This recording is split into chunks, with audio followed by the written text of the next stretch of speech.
ഇത് ഞങ്ങൾ നിയമസഭയിൽ ഞാൻ തന്നെ അദ്ദേഹം മന്ത്രിയായിരിക്കുമ്പോൾ ഗുരുതരമായ ആക്ഷേപം ഉന്നയിച്ചതാണ്. അദ്ദേഹത്തെ മന്ത്രിയാക്കാൻ പാടില്ലായിരുന്നു. ഇത് അറിഞ്ഞുകൊണ്ടാണ് പിണറായി വിജയൻ അദ്ദേഹത്തെ മന്ത്രിയാക്കിയത്. എന്തൊരു കുറ്റകൃത്യമാണ് അദ്ദേഹം ചെയ്തത്.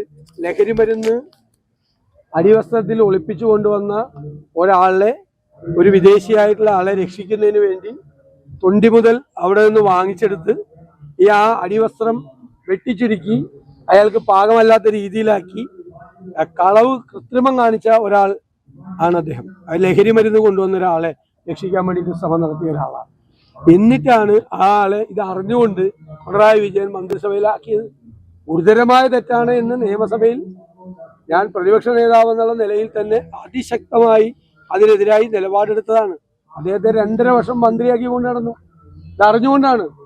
ഈ എല്ലാ ഇന്റലിജൻസും എല്ലാം സംവിധാനമുള്ളതാണ് പോലീസ്. എന്നിട്ട് ഇങ്ങനെ ഒരാളെ മന്ത്രിയാക്കി. ഒരിക്കലും ആക്കാൻ പാടില്ലായിരുന്നു അദ്ദേഹത്തെ നിയമസഭയിൽ പോലും മത്സരിക്കാൻ സീറ്റ് കൊടുക്കാൻ പാടില്ലായിരുന്നു. കാരണം ഗുരുതരമായൊരു കുറ്റകൃത്യമാണ് അദ്ദേഹം ചെയ്തത്. ഒരാൾക്കും യോജിക്കാൻ പറ്റാത്ത, എന്നിട്ട് വെറുതെ വിടുകയും ചെയ്തു. ഈ പ്രതിയെ, ഈ വിദേശിയായിട്ടുള്ള ആളെ വെറുതെ വിടാൻ ഈ കൃത്രിമം കാണിച്ച് ചെയ്തു. കോടതിക്ക് സംശയം തോന്നിയതുകൊണ്ടാണ് കോടതി 2ാമത് നിലവെടുത്ത് ചെയ്തത്. ഇത് തന്നെയാണ് ഇപ്പോഴും ചെയ്തുകൊണ്ടിരിക്കുന്നത്. ശബരിമല സ്വർണ്ണ കൊള്ള കേസിൽ സ്വർണം കൊള്ള ചെയ്ത ആളുകൾ മുഴുവൻ CPM നേതാക്കന്മാര് ജയിലിൽ കിടക്കാണ്. അവരെ ഇപ്പോഴും സംരക്ഷിക്കുകയാണ്. ഒരു നടപടി അവർക്കെതിരെ എടുക്കൂല. അവരെ പ്രൊട്ടക്ട് ചെയ്യാണ്. അവർക്ക് കൊട പിടിച്ചു കൊടുക്കുകയാണ്. കൊള്ളക്കാർക്ക് കൊട പിടിച്ചു കൊടുക്കുന്ന സർക്കാരാണിത്. അതൊന്നുകൂടി തെളിയിച്ചിരിക്കുന്ന ഈ സംഭവത്തോടുകൂടി തീർച്ചയായിട്ടും അല്ല എന്ന് തന്നെ എന്റെ അഭിപ്രായം. ഞങ്ങൾ നേരത്തെ തന്നെ പറഞ്ഞിട്ടുള്ള കാര്യമാണ്. വരുന്ന തെരഞ്ഞെടുപ്പിൽ കൂടുതൽ സീറ്റുകൾ ആവശ്യപ്പെട്ടുകൊണ്ട് മുസ്ലിം ലീഗ് രംഗത്തെത്തിയിട്ടുണ്ട്. അവരൊന്നും ആവശ്യപ്പെട്ടിട്ടില്ല.